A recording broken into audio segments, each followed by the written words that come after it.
तर लाडक्या बहिणींसाठी खूप मोठी खुशखबर आणि आनंदाची बातमी समोर आलेली आहे. तर ती बातमी आनंदाची काय आहे हे पाहण्यासाठी हे बघण्यासाठी हा व्हिडिओ शेवटपर्यंत नक्की बघा. तर लाडक्या बहिणींनो, मार्च आणि एप्रिल महिन्याच्या हप्त्याबद्दल सध्या संपूर्ण महाराष्ट्रामध्ये मोठ्या प्रमाणावर चर्चा सुरू आहे आणि विशेषतः लाडक्या बहिणींमध्ये याबद्दल प्रचंड उत्सुकता निर्माण झालेली आहे.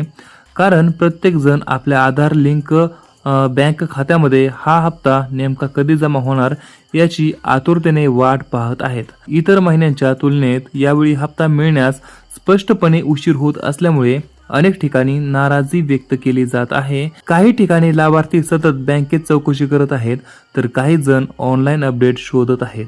पण अजूनपर्यंत कोणतीही अधिकृत घोषणा समोर आलेली नाही आणि यामागचं मुख्य कारण म्हणजे शासनाचा अधिकृत GR म्हणजेच गव्हर्नमेंट रिझोल्युशन अजूनपर्यंत प्रसिद्ध झालेला नाही आणि जोपर्यंत हा GR जाहीर होत नाही तोपर्यंत हप्ते वितरणाची प्रक्रिया सुरू होऊ शकत नाही.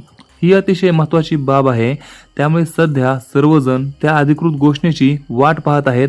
दरम्यान काही माध्यमांमधून आणि स्थानिक पातळीवर अशी माहिती समोर येत आहे की शासनाची अंतर्गत तयारी पूर्ण वेगाने सुरू आहे. संबंधित विभागांकडून कागदपत्रांची पूर्तता आणि मंजुरीची प्रक्रिया अंतिम टप्प्यामध्ये आहे. मात्र अंतिम मान्यता देणारा GR येणं अत्यंत गरजेचं आहे, कारण त्यानंतरच प्रत्यक्ष लाभार्थ्यांच्या खात्यात पैसे जमा करण्याची प्रक्रिया सुरू होते. आणि मागील अनुभवावरून पाहिलं तर साधारणपणे GR प्रसिद्ध झाल्यानंतर 2 ते 3 दिवसांच्या आतमध्ये हप्त्यांची रक्कम थेट बँक खात्यामध्ये जमा केली जाते. त्यामुळे GR जाहीर होताच लगेचच लाभ मिळण्याची शक्यता नाकारता येत नाही मित्रा. आता वेळेचा विचार केला तर एप्रिल महिना जवळजवळ संपत आला आहे आणि अजूनही GR आलेला नाही. त्यामुळे अनेक तज्ज्ञ आणि स्थानिक पातळीवरील जाणकार अशी शक्यता व्यक्त करत आहेत की एप्रिलच्या शेवटच्या दिवसांमध्ये किंवा मे महिन्याच्या पहिल्या आठवड्यात हा हप्ता जमा होऊ शकतो आणि हीच शक्यता सध्या सर्वाधिक चर्चेमध्ये आहे. मात्र याबाबत अधिकृत पुष्टी अजून झालेली नाही, त्यामुळे कोणतीही तारीख निश्चित मानणे योग्य ठरणार नाही. हप्त्याबाबत आणखी एक महत्त्वाचा मुद्दा म्हणजे मार्च महिन्याचा हप्ता मिळणार हे जवळजवळ निश्चित मानलं जात आहे, कारण तो आधीच प्रलंबित आहे. मात्र एप्रिल महिन्याचा हप्ता देखील त्यासोबत एकत्र येणार का, हा मोठा प्रश्न सध्या सर्वांच्या मनामध्ये आहे. सोशल मीडियावर अनेक पोस्ट आणि व्हिडिओमध्ये असा दावा केला जात आहे की 2 हप्ते एकत्र मिळणार आहेत, ज्यामुळे लाभार्थ्यांना दुहेरी फायदा होईल. पण या बातम्यांना अजूनपर्यंत कोणतीही अधिकृत पुष्टी मिळालेली नाही आणि म्हणूनच अशा अफवांवर विश्वास ठेवणं टाळणं अत्यंत आवश्यक आहे. जर शासनाने 2 हप्ते एकत्र देण्याचा निर्णय घेतला तर नक्कीच ही लाभार्थ्यांसाठी आनंदाची आणि दिलासादायक बातमी ठरेल, कारण त्यामुळे एकाच वेळी मोठी रक्कम खात्यामध्ये जमा होईल. पण सध्या तरी या सर्व गोष्टी केवळ अंदाजावर आधारित आहेत आणि अधिकृत माहितीचा प्रतीक्षा करणं हेच शहाणपणाचं पाऊल ठरेल.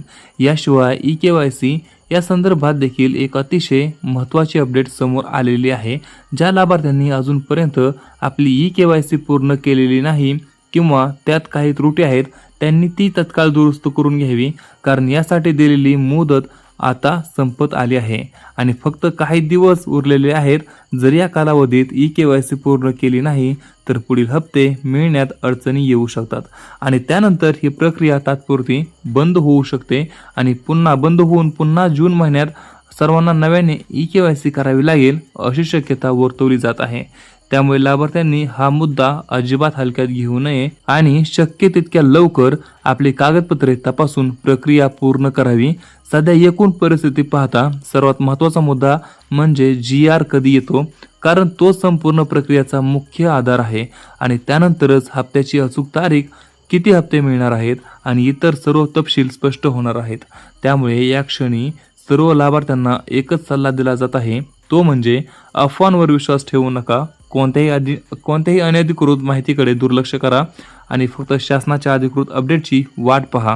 कारण चुकीच्या माहितीमुळे अनेकदा गोंधळ निर्माण होतो आणि अपेक्षा वाढतात, पण प्रत्यक्षात तसे घडत नाही. जसं GR प्रसिद्ध होईल तसं आपणाला सर्व माहिती स्पष्टपणे मिळेल आणि त्यानुसार पुढील प्रक्रिया सुरू होईल. तोपर्यंत संयम ठेवणं आणि योग्य माहितीवर विश्वास ठेवणं हे सर्वात योग्य ठरेल. आणि त्यानुसार पुढील प्रक्रिया सुरू होईल तोपर्यंत संयम ठेवणं आणि योग्य माहितीवर विश्वास ठेवणं हे सर्वात योग्य ठरेल. तर लाडक्या बहिणींनो, तुमचे काय प्रश्न असतील, तुम्हाला काय गोष्ट क्लिअर झाली नसेल तर आम्हाला खाली कमेंटमध्ये नक्की विचारा. मी तुमच्या प्रश्नाचे उत्तर नक्की देऊ. आणि पैसे थोड्याच दिवसामध्ये तुमच्या खात्यामध्ये जमा होणार आहेत, त्यामुळे थोडा संयम ठेवा. त्याचबरोबर तुमचे काय प्रश्न असतील तर खाली कमेंटमध्ये नक्की विचारा. आपण भेटूया पुढच्या व्हिडिओमध्ये. तोपर्यंत जय हिंद, जय महाराष्ट्र.